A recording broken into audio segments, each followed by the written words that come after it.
Welcome, Lumineers and fans of the happiest card game on earth. My name is John T. You've just been put in the inkwell along with 5 new cards to take a look at. Slightly quieter day from yesterday, thank goodness, but we will dive straight in. First of all, we had 2 cards revealed by German YouTuber Brett Ballet, I'm not sure. He looked like he had a great time on his video showing these off. Unfortunately, I don't speak German, but he seemed like he was enjoying himself. Oh, unfortunately, I can't be that positive about the cards he got to show. I don't think they were particularly great. First of all, we have a 3-costed inkable 4/3 for 1 lore. Prince Naveen, we think that says Penniless Prince.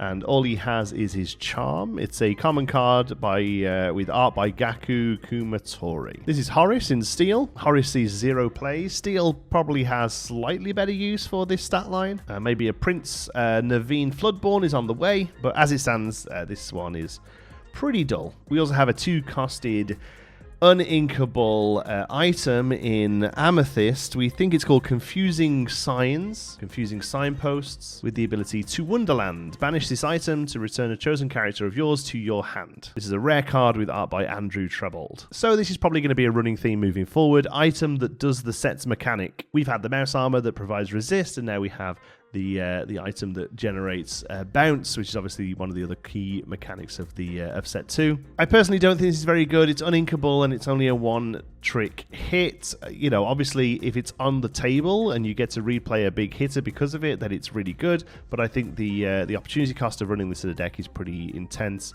I don't think this will see play as much as I don't think a lot of these one-shot items really see play. And to be honest with you, I wasn't going to do a video today because that was all that was shown along with the Pinocchio that I managed to tack on to the end of the last video. But then just as I got home, we got 3 pretty exciting reveals actually direct from Disney Lorcana on their social media channels.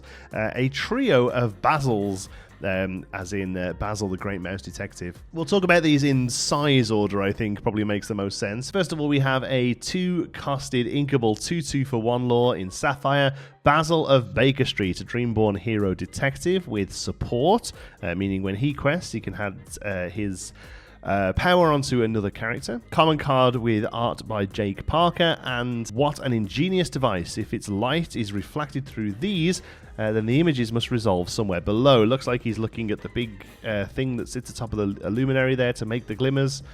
So interesting to see a bit more lore and to see some of the characters interacting with the world of Lorcana. It's very exciting stuff. Obviously, all the characters we see in this game are going to be from Disney canon. So Ravensburger almost have to make the Great Luminary, the world of Lorcana, the Floodborn. They almost have to make it its own character that they can really sort of tie into the narrative. So this is really exciting to see. And also not a terrible card, really. I mean, you play it around Philatites. The reason this is exciting is because it's got a Floodborn that's going to hit it that I'm going to show you in a second. But otherwise, you know, it's fine. 2-costed 2/2 for 1 with support is not a terrible early play card.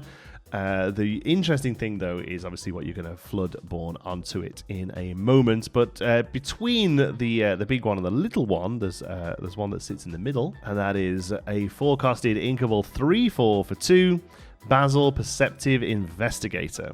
Storyborn Hero Detective, common card with art from Roger Perez. So this is a functional reprint of Maleficent's Sinister Visitor that does see some fringe play in Sapphire decks, but honestly, you know, a vanilla that most likely will get outpaced with similar cards. I mean, same stat line as Mickey Mouse, Wayward Sorcerer, or Ariel on human legs, but really Maleficent is the one to compare it to because it's the same color there. And, you know, this is fine. Again, another shift target for the one I'm about to show you, but otherwise nothing particularly to write home about there. But the one that's very exciting for me personally is this Floodborn one, a 6-costed inkable 3/4 for 3 lore, Basil Great Mouse Detective, a Floodborn hero detective. He has Shift 5, and there's always a chance if you used Shift to play this character, you may draw 2 cards when he enters play. Super rare here with art from Bill Robinson. I love this. I'm very excited by this. A lot of people who I've seen chat about this one don't think it's particularly strong, and, you know, maybe it isn't,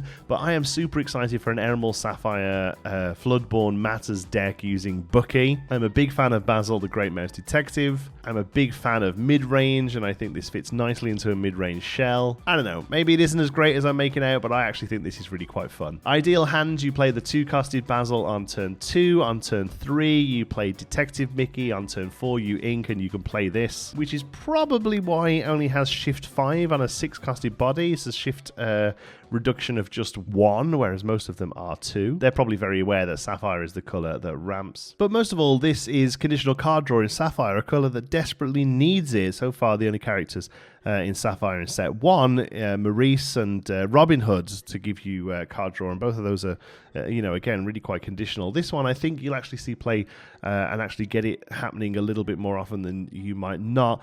Obviously, you've got to have the smaller target out to shift to, but I find myself quite a lot shifting Big Tink on turn 4. I find myself shifting Aurora Ward on turn 3. Relatively consistently, enough to look at this ability and think that it's good. I don't know, maybe nostalgia goggles and me already having this idea for a deck in my head makes me see this card as better than it actually is.